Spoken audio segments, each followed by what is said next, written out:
आइए हम आज के वचन की ओर चलते हैं। निर्गमन 12 अध्याय उसकी 13 आयत। और जिन घरों में तुम रहोगे उन पर वह लहू तुम्हारे लिए चिन्ह ठहरेगा। और जिन घरों में तुम रहोगे उन पर वह लहू तुम्हारे लिए चिन्ह ठहरेगा। अर्थात मैं उस लहू को देखकर तुमको छोड़ जाऊंगा। अर्थात मैं उस लहू को देखकर तुमको छोड़ जाऊंगा। और जब मैं मिस्र देश के लोगों को मारूंगा, और जब मैं मिस्र देश के लोगों को मारूंगा, तब वह विपत्ति तुम पर ना पड़ेगी। तब वह विपत्ति तुम पर ना पड़ेगी और तुम नष्ट ना होगे। और तुम नष्ट ना होंगे। मिस्र में एक ऐसा दौर आया, वहां पर 10 विपत्तियां आई। विपत्तियों में जो आखिरी विपत्ति थी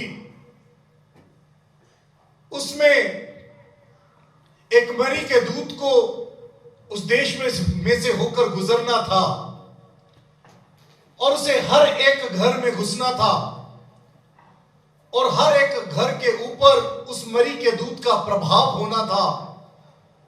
और वो प्रभाव यह होना था कि उनके पहलोठे मारे जाने थे।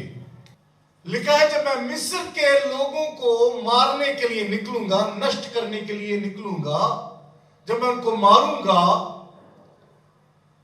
तब यह विपत्ति, तब यह संकट तुम पर ना पड़ेगा और तुम नष्ट ना होगे। उस देश में 2 तरह के घर थे।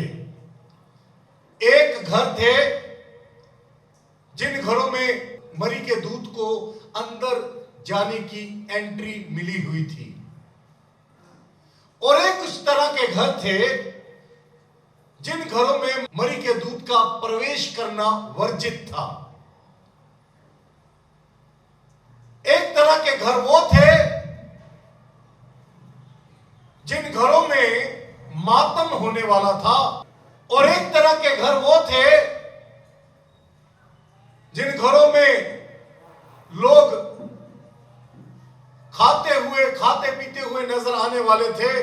एक लोग वो थे जिनको मृत्यु प्रभावित करने वाली थी, और एक घर वो थे जिन लोगों को 430 साल के बाद में गुलामी से आजादी मिलने वाली थी। हालेलुया। 2 तरह के घर थे।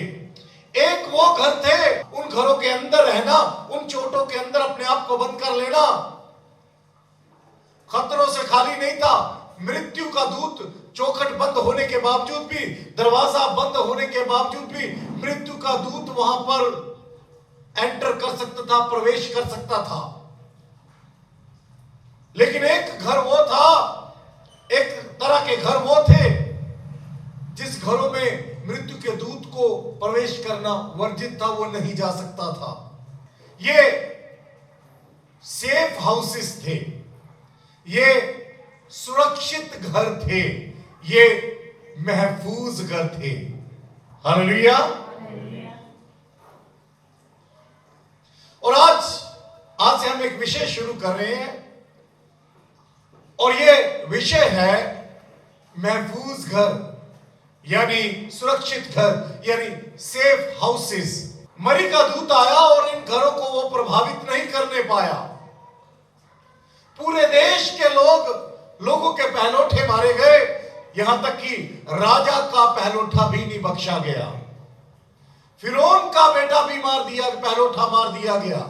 लेकिन जो इस घर में थे, उन घरों के ऊपर इस महामारी का, इस मरी के दूत का कोई प्रभाव नहीं होने पाया। हम कुछ दिनों के लिए इस बात पर मनन करेंगे, हम सीखेंगे कि इन सेफ घर में रहने वाले लोग कैसे थे, या ये घर सेफ क्यों थे। हालेलुया।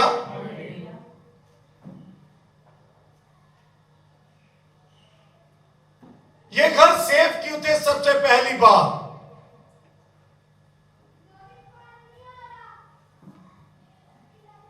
ये घर सेफ इसलिए थे क्योंकि इनकी सुरक्षा खुद परमेश्वर कर रहा था। हालेलुया। सरकार इनकी सुरक्षा नहीं कर रही थी, यहां तक कि फिरौन अपने घर को नहीं बचा सका। इनकी सुरक्षा परमेश्वर की ओर से थी। ये सरकार की नीतियों के अनुसार सुरक्षित नहीं थे। अब जरा याद करिए, भजन संहिता 127 में क्या लिखा है। वहां लिखा है, अगर यहोवा ही घर को ना बनाए तो बनाने वाले की मेहनत व्यर्थ ही होगी। हालेलुया जी। उसकी अगली आयत क्या है, पढ़िए जल्दी से। यदि नगर की रक्षा यहोवा ही ना करे। हालेलुया।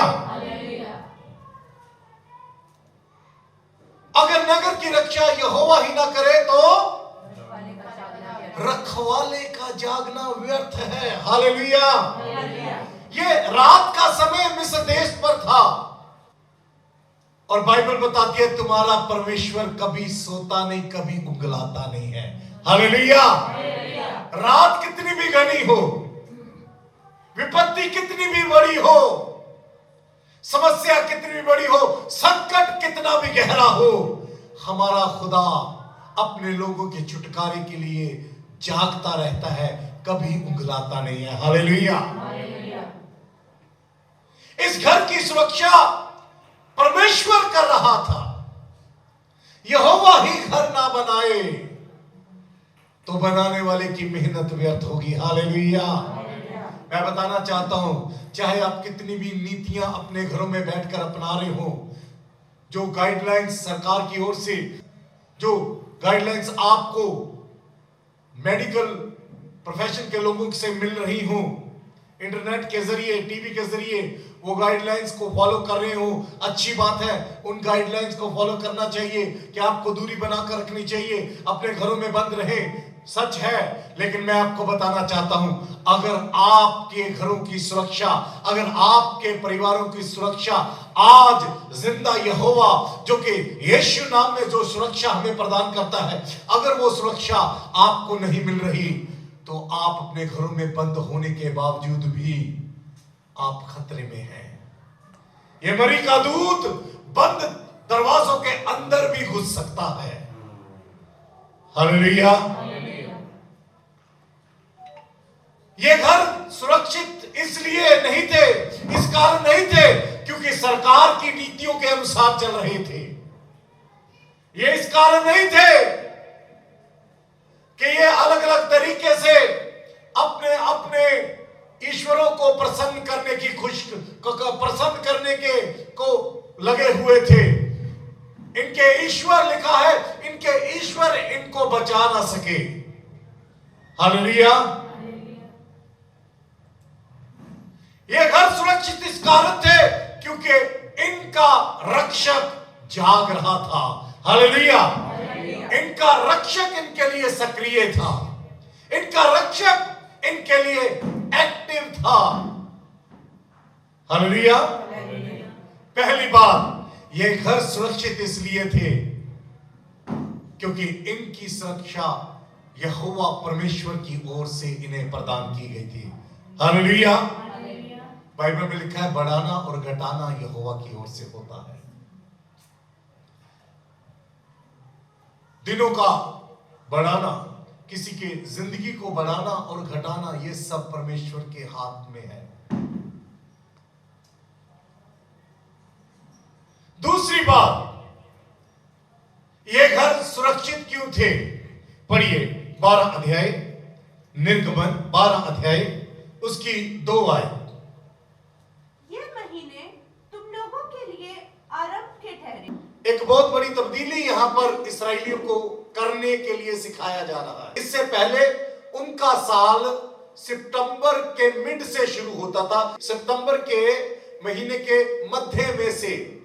लेकिन प्रभु ने जब उन्हें कहा कि तुम जिस महीने में तुम्हारे घर सेफ हाउसेस कहलाने जा रहे हैं, तुम्हारे घराने महफूज घराने कहलाने जा रहे हैं, तुम इस महीने को अपना साल की शुरुआत का महीना बना लेना। ये जो महीना था ये मार्च का महीना था। एक बड़ी तब्दीली प्रभु ने उन्हें सिखाई। मार्च के मध्य से अब तुम्हारा नया साल शुरू होगा। इस घर में, इन सेफ हाउसेस में, ये घर सुरक्षित क्यों थे? ये घर सुरक्षित इसलिए थे, अब ये अपने बनाए हुए समयों को फॉलो नहीं कर रहे।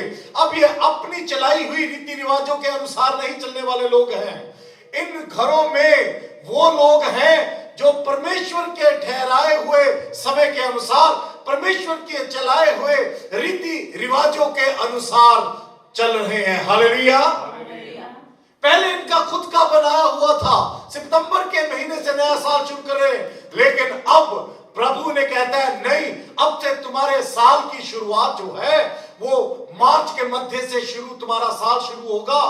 अब से तुम अपने बनाए हुए रीति रिवाजों के अनुसार नहीं चलोगे। अब से तुम मनुष्य के बनाए हुए रीति रिवाजों के अनुसार नहीं चलोगे। अब से तुम मिस्र के बनाए हुए रीति रिवाजों के अनुसार नहीं चलोगे। अब से तुम मेरे हुक्म के अनुसार, मेरे समय के अनुसार चलना शुरू करोगे। हालेलुया। वो घर इसलिए सेफ है क्योंकि वो परमेश्वर की चलाई हुई रीति रिवाजों के अनुसार चलते हैं। हालेलुया। मिस्र वाले अब अभी भी अपनी रीति के अनुसार थे, इसलिए उनके घरों में मरी के दूध का प्रभाव आया। लेकिन ये घर सुरक्षित थे क्योंकि ये परमेश्वर के हुक्म के अनुसार चलने वाले लोग हैं। हालेलुया। तीसरी बात, ये घर सुरक्षित क्यों थे? सारे मिस्र पर इस महामारी का असर हुआ, लेकिन इन घरों पर महामारी का असर नहीं हुआ। कारण क्या था? पहली बात हमने सीखी। पहला क्या था? ये इनकी सुरक्षा परमेश्वर यहोवा की ओर से दी गई थी। दूसरी बात, ये परमेश्वर के हुक्म के अनुसार चलने वाले परिवार थे। हालेलुया। तीसरी बात पढ़िए, तीसरी आयत को पढ़िए। इस्राएल की सारी मंडली से इस प्रकार कहो। ध्यान दीजिए, यहां लिखा है इस्राएल की सारी मंडली से। खुदा इन इस्राएलियों को इस्राएल की मंडली करके एड्रेस कर रहा है। हमने सीखा था इस्राएल का मतलब क्या है। उसका नाम याकूब था। बोलिए क्या नाम था? याकूब यानी धोखेबाज। और जब उसका स्वर्गदूत के साथ जब उसका संघर्ष हुआ, जब उसकी लड़ाई हुई, तो प्रभु ने उसका नाम इस्राएल कर दिया। क्या नाम कर दिया? इस्राएल। इस्राएल कर दिया। इस्राएल का मतलब है जो खुदा के साथ लड़े या जो खुदा के साथ संघर्ष करे। क्या मतलब है? जो खुदा के साथ संघर्ष करने का मतलब ये नहीं है खुदा के विरोध में संघर्ष करे या खुदा के विरोध में लड़ाई करे। इस्राएल का मतलब है जिस लड़ाई में यहोवा है, जिस संघर्ष में खुदा लगा हुआ है, उस संघर्ष में जो कोई भी कंधे से कंधा मिलाकर खुदा के उस संघर्ष में शामिल हो जाता है, वो याकूब से इस्राएल हो जाता है। हालेलुया। यानी खुदा जिस संघर्ष में लगा हुआ है, और खुदा किस संघर्ष में लगा है। चेलों ने कहा प्रभु यीशु मसीह हमें दुआ करनी सिखा। प्रभु ने कहा दुआ ऐसे किया करो। तो वो दुआ क्या थी? ऐ हमारे बाप, तू जो तेरा नाम कहां पाक माना जाए? जमीन पर। हालेलुया। खुदा किस संघर्ष में लगा हुआ है? तेरा नाम पाक माना जाए। कहां पर? उसके आगे क्या? तेरी बादशाह आए। कहां पर आए? जमीन पर। जैसे तेरी मर्जी आसमान में पूरी होती, वैसे कहां पूरी हो? हालेलुया। खुदा इस संघर्ष में है, खुदा इस लड़ाई में है। कि उसकी मर्जी जमीन पर पूरी हो जाए, उसका राज्य जमीन पर पूरा हो जाए। प्रभु यीशु मसीह इसी बात का प्रचार करने के लिए पृथ्वी पर आए थे। हालेलुया। प्रभु ने कहा स्वर्ग का राज्य निकट है। हालेलुया। खुदा इस संघर्ष में लगा हुआ है, और जो कोई इस संघर्ष में शामिल हो जाता है वो इस्राएल हो जाता है। हालेलुया। अब हम बाय ब्लड, लहू के कारण हम अब्राहम की औलाद तो नहीं है, लेकिन क्योंकि हम जिस संघर्ष में अब्राहम परमेश्वर के संघर्ष में शामिल हो गया था, उस संघर्ष में अब हम भी शामिल हो गए हैं, इसलिए अब कलीसिया भी इस्राएल हो चुकी है। हालेलुया। इनको इस्राएल की मंडली कहा। इस्राएल की मंडली, अब देखिए इसकी व्याख्या क्या होगी। इस्राएल की मंडली यानी वो मंडली जो इस्राएल यानी यानी खुदा के संघर्ष में शामिल हो जाए, वो इस्राएल की मंडली है। हालेलुया। और खुदा का संघर्ष क्या था? मूसा ने नहीं कहा कि मुझे छुड़ाने जाना है। मूसा तो 80 साल का हो चुका है, 40 साल फिरौन के घर में रहा, 40 साल वो भेड़ बकरी चरा रहा है, बुजुर्ग हो चुका है, सोच रहा है भेड़ बकरी चराते हुए जीवन खत्म हो जाएगा। उसे कोई खबर ही नहीं, कभी दिमाग में नहीं आया, कभी उसके जहन में भी नहीं आया कि वापस जाऊंगा उस देश में जहां से भागकर आया था, उसी देश में वापस जाऊंगा और अपनी कौम को छुड़ाऊंगा। उसके जहन में नहीं आया। खुदा एक संघर्ष में लगा हुआ, कहता जा। मूसा कहता प्रभु वो पूछेंगे कौन, किसने भेजा? प्रभु कहता उनको जाकर बताना, तुम्हारे पूर्वजों के खुदा अब्राहम, इसहाक और याकूब के खुदा ने भेजा। वो कहता प्रभु मेरा यकीन नहीं करेंगे।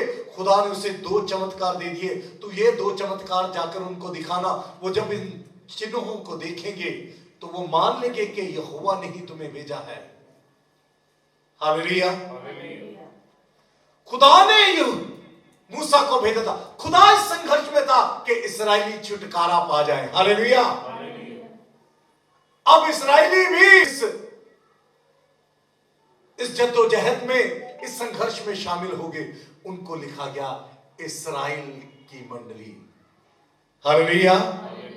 खुदा उनको कैसे एड्रेस कर रहा है, खुदा उनके साथ कैसे बात कर रहा है? इस्राएल की सारी मंडली। हालेलुया। तीसरी बात हम यहीं पर समाप्त करेंगे। प्रभु का अनुग्रह हुआ तो कल के दिन हम और इस विषय पर मनन करेंगे। ये घर सुरक्षित क्यों थे?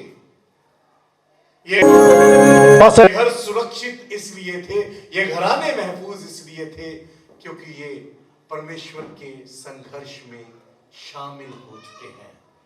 हालेलुया। परमेश्वर का संघर्ष ये नहीं है कि हमें छुटकारा मिल जाए, हमें चंगाई मिल जाए। परमेश्वर का संघर्ष ये नहीं है कि हमारे बहुत बड़े बड़े बंगले हों। परमेश्वर का संघर्ष नहीं है कि बड़े अमीर हो जाएं। यह संघर्ष नहीं है परमेश्वर का। परमेश्वर का मेरे धर्म और मेरे राज्य की खोज करो, ये चीजें खुद मिल जाएंगी, अपने आप मिल जाएंगी। ये परमेश्वर इसके लिए संघर्ष नहीं कर रहा। परमेश्वर इसलिए संघर्ष कर रहा है कि उसका राज्य पृथ्वी पर आ जाए, उसकी मर्जी यहां पर पूरी होनी पाए। जैसे उसका नाम स्वर्ग में पवित्र माना जाता है, पाक माना जाता है, वैसे पृथ्वी के लोग भी खुदा के नाम को पवित्र माने, पाक माने। हालेलुया। जो घराने परमेश्वर के इस संघर्ष में शामिल हो जाते हैं, वो घराने महफूज हो जाते हैं। ये घर सुरक्षित क्यों थे? पहली बात, इनकी सुरक्षा स्वर्ग से आ रही थी। हालेलुया। इनकी सुरक्षा सरकार से नहीं, इंसानों से नहीं, मेडिकल साइंस से नहीं, इनकी सुरक्षा स्वर्ग से आ रही थी। दूसरी बात, ये घराने सुरक्षित क्यों थे? क्यों थे? क्योंकि ये परमेश्वर के हुक्मों के अनुसार चलने वाले घराने हैं। हालेलुया। तीसरी बात, ये घराने सुरक्षित क्यों थे? क्योंकि ये परमेश्वर के संघर्ष में शामिल हो चुके हैं, ये इस्राएल हो चुके हैं। आइए अपनी आंखों को बंद करें।